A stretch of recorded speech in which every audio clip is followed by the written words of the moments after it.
What's going on, everyone? Justin here. Welcome back to my YouTube channel. Update on the Lotus Evora. It's right behind me. It's driving. It's got plates on it, even though I covered them up with blue tape. I've been meaning to put this video out. I just haven't had time to record it, and honestly, I've been driving the car. I've been enjoying it, and so I didn't really want to take time out of my day to make a video, because when the weather's nice, I want to be driving. And so that's the summary. What are the challenges that I faced since the last video? I had the salvage inspection that I needed to pass. I had to get new airbags. Got new airbags, installed them, trailed the car, brought it down, got the salvage inspection finally.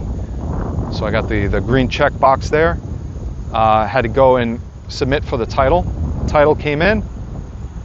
And actually I saw on the DMV's website that you can see that the title is issued. You don't even have to wait for it to physically show up. And so I checked the website.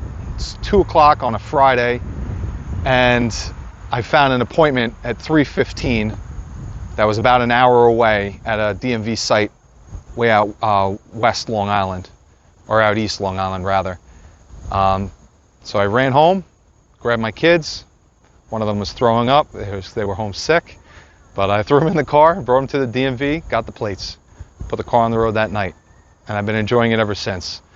A lot of joy riding in this thing. I even took it up to Lime Rock this past weekend, about 300 miles round trip, and it was absolutely flawless. Beautiful ride, 30-something miles to the gallon on the highway, 22 mixed. So it's running good, it's getting good fuel economy. Handling is insane, braking is great.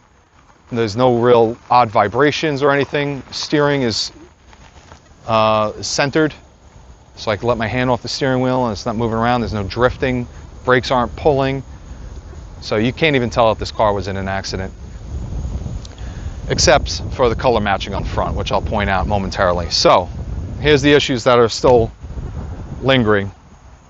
I don't know if you could really even tell. The front clam was repainted, but it wasn't blended. So I'm bringing this back to my friend who did it, and you get that rematched. So at the end of the day, this is going to be a closer match. It's a Bordeaux red pearl. I think this is like 1 of 1 with the cloth interior.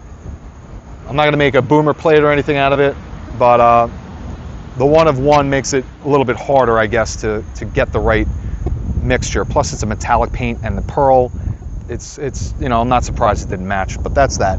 After that's done, I still have some PPF issues that I need to rectify, namely right here. Not a big deal.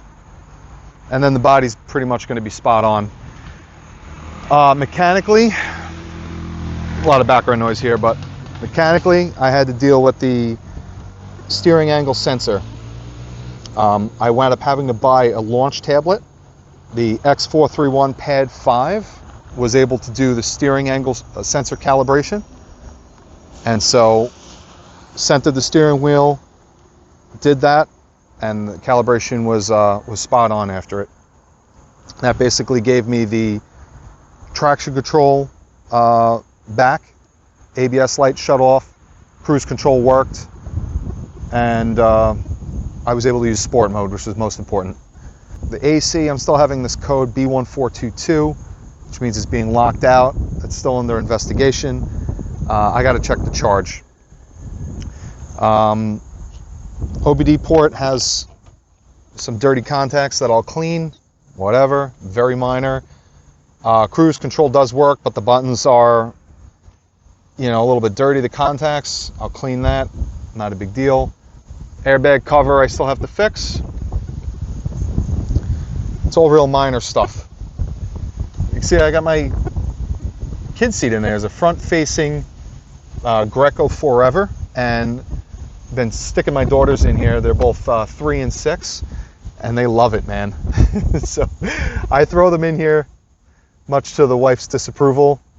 Yeah, I know it's a tiny car. It's not meant for hauling family members, but whatever, man. They love it, and they're real excited to ride in this thing now, much like I am. So just happy that they're able to share in the enjoyment. And that's basically it.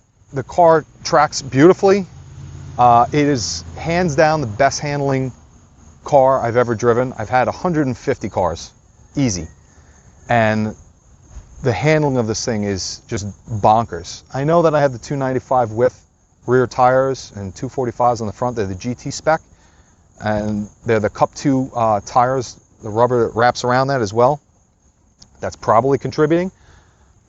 I know these things are known for their handling, but it is absolutely insane. I'll have to do a review on it later.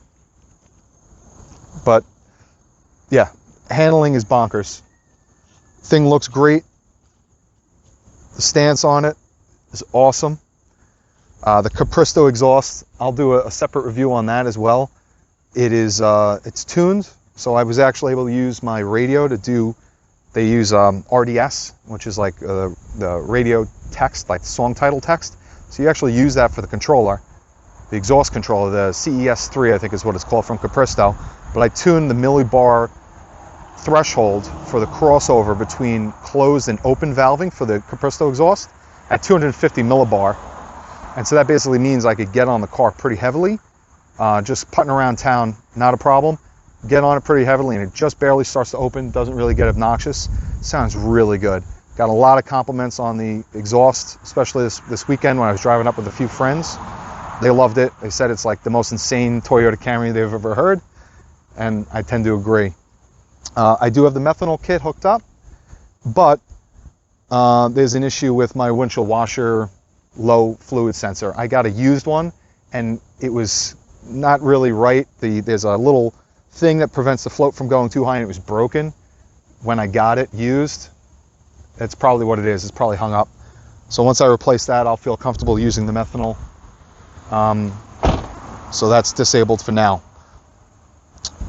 The cold air intake, it's just nuts. It sounds so good. It actually, you know, I've always loved the sound of the twin screw, you know, like a supercharger, the top mount. The screamy screw is what they'll call it, right? And it's like this high-pitched shrieking, but it just sounds. It almost sounds like a race transmission, right? Like one that's a dog box or something, straight cut gears. That's what it sounds like, but it's not annoying, and I could just listen to it all day. Puts a smile right on my face, and so I'll do a review of this thing driving, obviously, so you can hear it. And best it'll come across on your mic anyway, but yeah. That sounds great. So the exhaust sounds good, intake sounds good, the wheels and the tires look great. It sticks to the ground. The steering is like telepathic, honestly. It just I don't hear a shriek, nothing out of the tires. No screeching. I've taken turns on on ramps and off ramps very aggressively. No issues.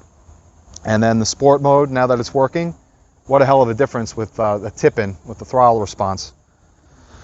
So that's it. Overall, extremely pleased with the car, the way it turned out. And then, you know, the million-dollar question, I guess, or what I'm inevitably going to be asked is, was it worth it? How much did I spend? So, for anybody that knows, I had a V8 Miata before it. It was a 331 stroker. Ford, small block Ford. I put a Vortex supercharger on it. It was like 8 to 9 PSI with methanol injection to keep the IATs down. And it was stupid fast. It wasn't fun because it was actually just all over the road. It really wasn't controllable. It wasn't ever going to be competitive with it or anything, even though I had originally anticipated building for the track. That just wasn't going to pan out. I got laughed at a lot, but that was cool. Anyway, I put that on Bring a Trailer. I sold it $28,000. My budget for this was to kind of do a like for like. So I wanted to fall right around that mark, around $30,000. And I can see that I exceeded it a little bit, but not by much. So with the $28,000 in mind, I'll tell you, I paid $12,000 for this car. And then I had it towed up from Louisiana. All right. It was the worst Lotus Evora in the nation. It was absolutely disgusting. If you've watched any of my earlier videos, you know it was infested with cockroaches. There's still some kind of silkworm thing that's living in my dash that comes out and creates a web that I have to destroy every couple of days. I don't know what that's all about. Probably going to bake them out of there with the defroster. But, you know, this thing definitely needed a lot of work. It was a track car. It could have been a track car, but I tried to turn it into a daily driver. And in the process of doing that, I spent probably a little bit too much money because I was trying to make it nice. So redoing the interior, you know, instead of gutting it and turning it into a dedicated race car, that's costly. So anyway, $12,000 for the car, all in, not including the wheels and the exhaust. So just mentally, I'm going to omit that from the equation. And then also some of the carbon pieces. So I consider those upgrades and not rebuild. I'm in around the $30,000 mark. With that in mind, where the hell are you going to get a $30,000 car that's a mid-engine, rear-wheel drive, 6-speed manual, which they don't really have in the States anymore, sports car that looks like this? And I don't even want other people's attention. Like, I'm not saying I want people looking at the car, but it is beautiful, and I do get compliments on it because it is a beautiful car. And so where are you going to get that for $30,000? That handles, that brakes, that has 400 horsepower, manual, rear-wheel drive, exotic? It's basically an exotic, right? Let's just say what it is. There's not that many out here, so I'm going to consider it exotic. And it's not like nobody wants them. They want them. So it's not rare because they were unwanted. It's rare because they're just not common and they're hand built. So I'm very happy. Totally worth it. Can you do it again with the tariffs in the States right now? No, not for $30,000. Was it hard to do it because I had to scrounge to get used parts? Yes. Am I still waiting on some parts like the front lip? Yeah. So it's not 100% done yet, but it will be done, and then I could say that I've completed it. I have a couple of little things that I have to correct, like the PPF, and then I have some vinyl that I'm going to attach for like the shark fin and whatever, which are basically cosmetic at this point. But functionally, it's done, and for what I paid for it, I don't think I'll ever be able to do it again. And especially since I've been looking at Copart just to kind of justify the purchase. And I'm still seeing total Evoras going for $30,000, right? 30, sometimes 40 for GTs. So I'm a very happy guy. I get to enjoy a car that I built. This has been a dream car for a very long time. I've wanted a Lotus since when did Gran Turismo 2 come out? 1999? So I've wanted a Lotus since 1999. In the video game, they had the Elise, and I fell in love with it. And I remember always telling my friends that I always wanted a lease. I want a lease. It's a realistic dream car because they weren't that unaffordable. But I couldn't justify $60,000, $70,000 for a used one. So I built this one for half price. I'm definitely not going to buy a new one either. And so that's it. That's my story. It's an awesome car. And I think you've heard enough of my monologue. I'm going to get back to driving it.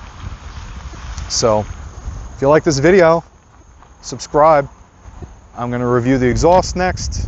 I'm going to do an in-car review next. So stay tuned, there's some more stuff coming. And then I got another project coming, which I'm excited about. Not really a dream car as much as one that also checks all the boxes, but it's a family practical car. So that's a little hint. But you'll be seeing some more video on that coming soon. That'll be the next series. So anyway, thanks for watching. I'll see you on the next one. Take care.